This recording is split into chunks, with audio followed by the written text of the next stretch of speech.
Hola amigos, bienvenidos a un nuevo tema.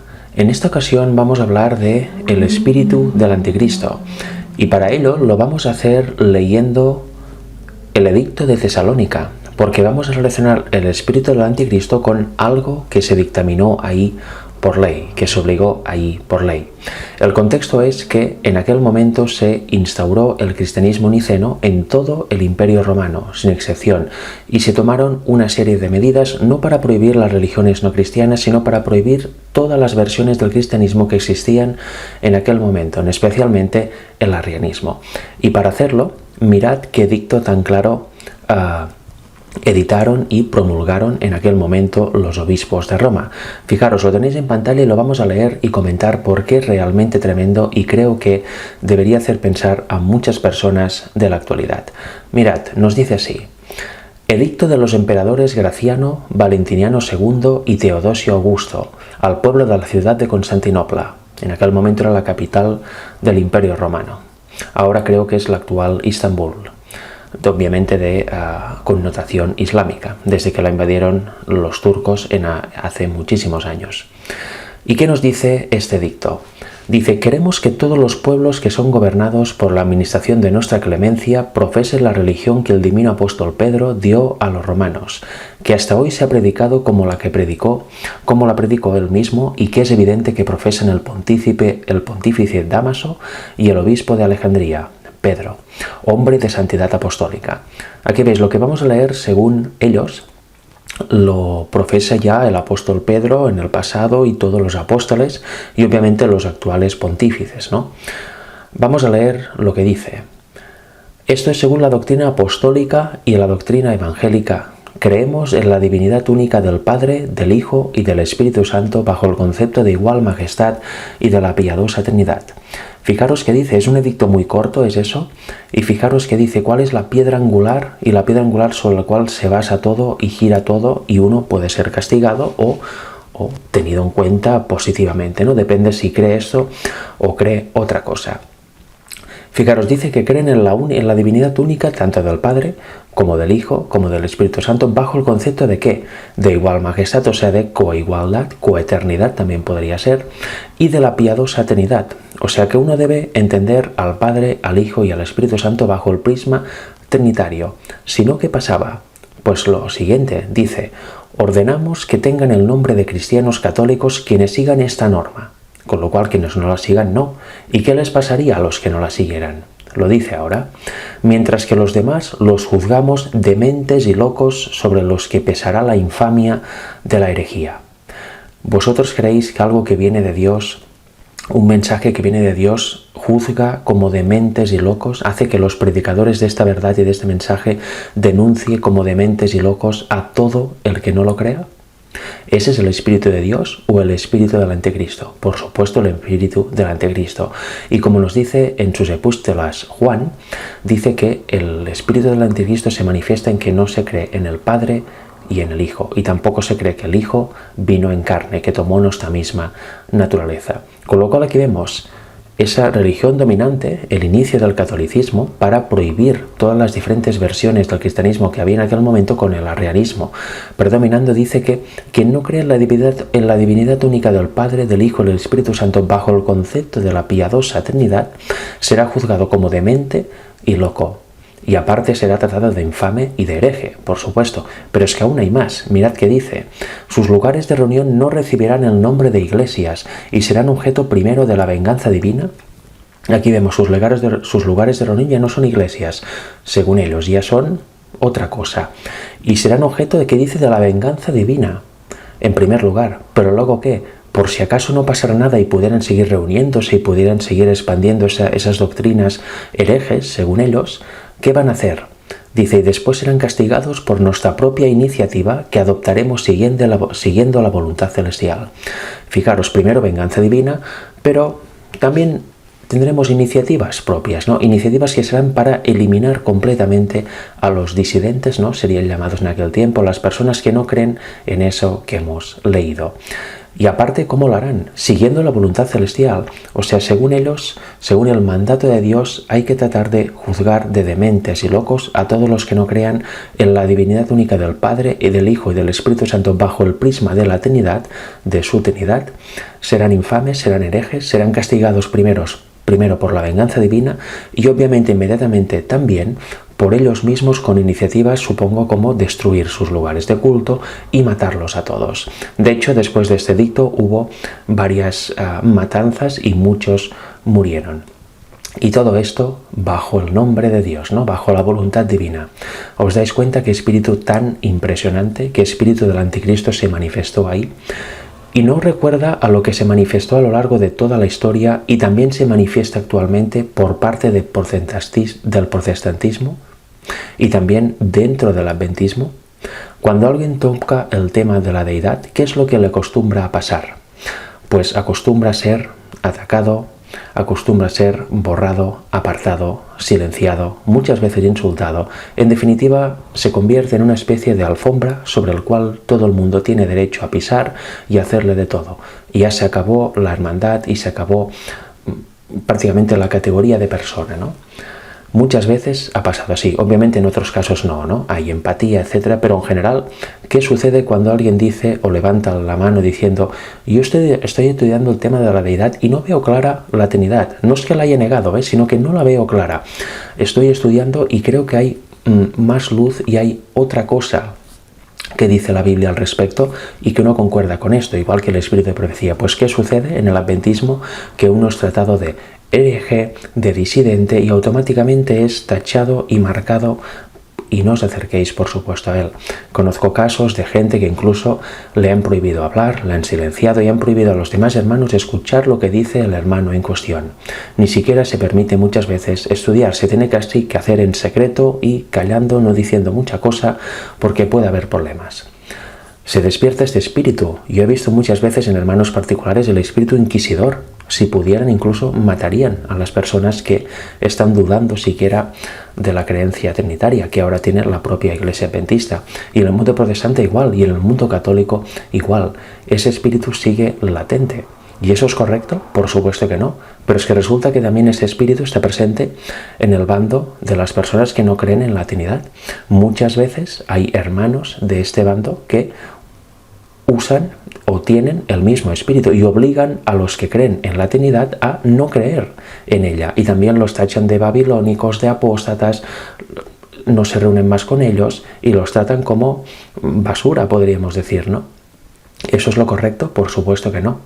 Estamos viendo que el espíritu del anticristo es algo dictatorial, es algo inquisitorial y quien no cree como yo pues merece incluso la muerte, ¿no? Eso es lo que se viene a resumir como el espíritu del anticristo y se puede manifestar tanto en el bando como estamos viendo aquí de imponer como dogma una creencia de la deidad y también en el bando los cuales creen otra cosa, otra argumentación acerca de la deidad, pero tienen el mismo espíritu queriendo imponer a los que no creen como ellos lo mismo y si no tachándolos de fariseos, de disidentes, etcétera, ¿no? De babilónicos, de apóstatas que ya no tienen ningún tipo de posibilidad de salvarse.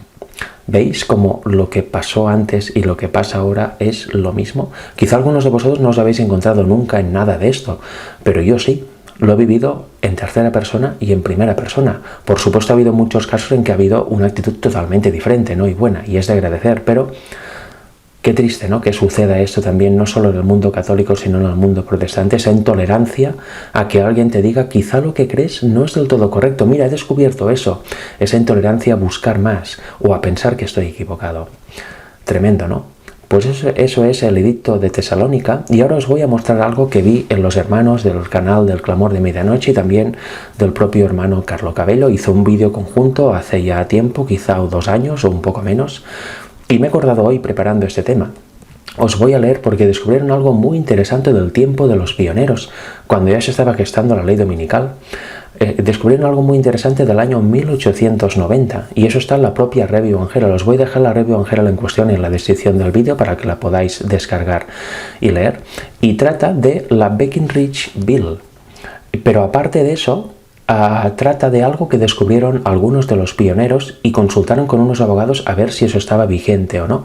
Y mirad qué dice, habéis visto la Inquisición que había en el tiempo del edicto de Tesalónica contra cualquiera que no creyera lo que ahí se dictaba, ¿verdad? Pues resulta que hay una ley, y en aquel tiempo estaba vigente y ahora seguramente también, que también daba la misma paga, la misma moneda a los que no creyeran en cierta cosa. Mirad, vamos a leer. Está la Review and Herald de 1890 y os voy a dejar el número en cuestión en la descripción del vídeo. Mirad qué dice aquí, en su página 44. El mismo día en que se presentó ese proyecto de ley, es un proyecto de ley dominical, el juez supremo del distrito emitió un fallo sobre un famoso proceso dominical en el que el tribunal se refirió a una ley dominical existente en el distrito, pero dictaminó que no era operativa en ese momento y recomendó que se legislara al respecto. La referencia del tribunal a dicha ley nos estimuló a investigar el asunto, cuando encontramos una ley dominical a la que el tribunal no hacía referencia alguna. Y fijaros lo que dice. Llevando esto a unos abogados nos dijeron que la antigua ley que habíamos encontrado seguía siendo vinculante. Se trata de una ley muy estricta y establece que el infractor deberá pagar una multa de 200 libras de tabaco. Fijaros, había esta ley dominical que estaba en proceso y el juez hacía referencia a otras leyes dominicales que había en el pasado y que seguían vigentes, pero los adventistas de aquel tiempo, algunos de ellos investigaron y encontraron otra ley a la cual el juez no hacía referencia. Y ahora vamos a ver qué dice esta ley, porque según los abogados seguía vigente. Mirad qué vinculación tan tremenda entre el domingo y algo más. Dice así: pero lo que hace que esta ley parezca tan extraña es que se encuentra en conexión directa con otro estatuto que estipula que cualquiera que niegue públicamente la Trinidad como se sostiene comúnmente, por la primera ofensa se le perforará la lengua y por la tercera ofensa sufrirá la muerte sin el beneficio del clero. Fija qué relación tan interesante, y también la hace el Papa en la famosa encíclica Laudato Si. Eso lo tengo en un vídeo que grabé en 2019. Mirad, dice así: vincula el domingo con la Trinidad, igual que el Papa hace en aquella encíclica que comento. Domingo, Trinidad, es el Dios del domingo, el Dios Trino. Y aquí dice que, aparte de obedecer a la ley dominical y no trabajar en los domingos, dice que cualquiera que niegue públicamente la Trinidad, como se sostiene comúnmente, en general, también hay otras versiones, por supuesto, por la primera ofensa, por la primera negación, se le perforará la lengua.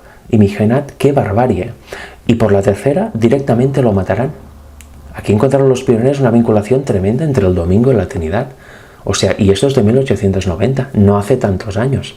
El edicto de Tesalónica fue en el 300 y pico después de Cristo. Imaginad, han pasado muchos siglos y aquí lo tenemos aún, el mismo espíritu manifestándose. Con lo cual no podemos desligar tampoco hoy el tema de la Trinidad con el tema del domingo. Una cosa va vinculada al otro. Y hoy en día sigue siendo el dogma central de la Iglesia Católica, con lo cual, cuando se imponga la ley dominical o el día de descanso que sea el domingo, obviamente irá vinculado a la adoración de cierto Dios, y es el Dios que ellos adoran y que ha aceptado también, con variaciones, eso sí, pero en el fondo es lo mismo, todo el protestantismo, incluido el adventismo actual. Fijaros, dice así: posiblemente la razón por la que los promotores de la actual ley dominical ignoran lo que ahora está en los estatutos es porque se encuentra en compañía de otra ley tan bárbara en su composición, mostrando así la naturaleza de la compañía de las leyes dominicales del pasado que siempre han mantenido. Sea como fuera, parecen decididos en tener otra ley que impida ahora que las personas sean obligadas a trabajar en domingo. El lector puede juzgar por sí mismo la probable razón para dar al proyecto de ley un título tan incongruente como el que tiene. Fijaros, los pioneros entendieron perfectamente bien. Hay esta vinculación inseparable del domingo, del descanso dominical, con la Trinidad, y vemos que se muestra el mismo espíritu. Y ya antes, en los inicios casi de los tiempos de la Iglesia cristiana, y también en 1890 y también ahora, por parte de hermanos comunes. Es una persecución y un ataque increíble que siempre me ha sorprendido. Tú puedes estudiar cualquier tema, que generalmente no va a pasar nada, va a haber oposición o no va a haber oposición, pero quien decide estudiar el tema de la deidad, a ver si es cierta la Trinidad o no, ahí empieza un caos, empiezan los ataques, las amenazas, las burlas, la persecución, de momento de forma a veces virtual o física en el tema de palabras, ¿no?, de acosarte. Y de momento no hemos llegado, obviamente, a la persecución física, ¿no?, que yo sepa, quizá en algunos casos sí, pero hay esto, genera una especie de odio visceral por parte de los que aceptan una cosa y tú les dices otra, que no tiene ningún sentido. Y muchas veces las personas que aceptan otra idea que no sea trina también desarrollan este espíritu de persecución y odio contra los que creen lo que ellos antes creían. O sea, el anticristo, Satanás, se manifiesta muy fuertemente aquí. ¿Por qué? ¿Por qué se puede hablar de todo y se puede creer una cosa u otra, pero en este tema hay un ataque tan fuerte? Pues porque Satanás ha de mantener a la fuerza, como él sabe, como se dijo en Tesalónica y como se dice en esta ley antigua de Estados Unidos, que quien no crea en la Trinidad ha de ser muerto al final o bien ha de tener un castigo físico para que se les diga de estudiar el tema o de creer en otra divinidad. Fijaros que en Tesalónica hablaban de que ellos seguían manteniendo el credo del apóstol Pedro y seguían la línea apostólica, ¿verdad? Pero cuando uno lee la Biblia no ve nada de aquello, ve cosas distintas, ¿verdad? ¿Y por qué es perseguido de muchas formas hoy actualmente también el que cree otra cosa distinta a la creencia trinitaria? ¿Por qué se manifiesta este espíritu en mayor o menor rango? Pues porque es el espíritu del anticristo, es la creencia del anticristo y obviamente él sabe que ha de perseguir a todo disidente que se atreva a estudiar o creer otra cosa. Y hoy en día que hay un boom con este tema, pues muchos son perseguidos. Y claramente unos se están posicionando en un lado y otros en otro. Ya el tiempo cada vez es más corto y cada uno se pone en un bando y las cosas se van viendo más claras, ¿no? Pero yo en este vídeo lo que quería mostrar más allá de un tema u otro es este espíritu satánico. Dios nunca va a tener un mensaje, una doctrina que sea impuesta a la fuerza. Dios nunca actúa así. Dios actúa respetando el libre albedrío que Él mismo dio. ¿Entendéis? Y si alguien acepta una verdad, como por ejemplo la verdad del día de descanso, que es el día sábado, no puede imponerla a los otros hermanos a la fuerza. Ha de predicarla y respetar la decisión que tomen. Hay gente que dice, no, es que se debería imponer el sábado por ley, así ya estaría, ¿no? Ya no habría más problemática, más controversia. Bueno, si se hiciera esto, se estaría obrando con el espíritu del anticristo. Hay mucha gente que predica como babilónico y está predicando contra Babilonia como babilónico. Eso también es un engaño. Nadie va a ver la salvación predicando así o teniendo ese espíritu. El Evangelio trata de transformar nuestra mente, nuestro carácter, a semejanza del de Cristo por el poder de Dios.